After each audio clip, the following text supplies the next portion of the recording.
दोस्तों, एक सवाल हमेशा उठता है कि पता नहीं क्यों, है ना। अब किसी भी विषय पर बात कीजिएगा तो आपके जहन में भी ये बात निकलेगी, पता नहीं क्यों। खाने को सादा दाल रोटी होती थी, लेकिन फिर भी किसी को खून की कमी नहीं होती थी, पता नहीं क्यों।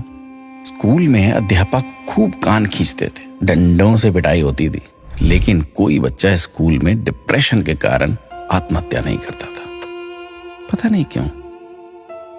बचपन में महंगे खिलौने नहीं मिलते थे, लेकिन हर खेल बहुत आनंदित करता था, पता नहीं क्यों।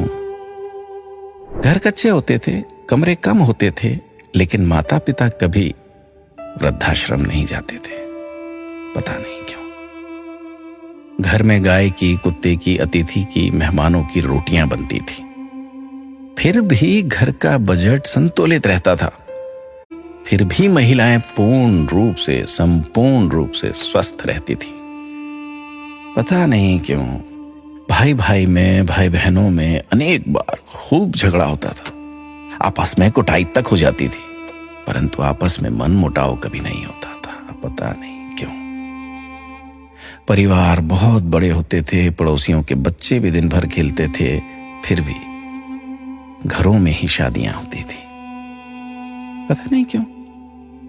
माता पिता थोड़ी सी बात पर थप्पड़ मार देते थे, लेकिन उनका मान सम्मान कभी कम नहीं होता था, पता नहीं।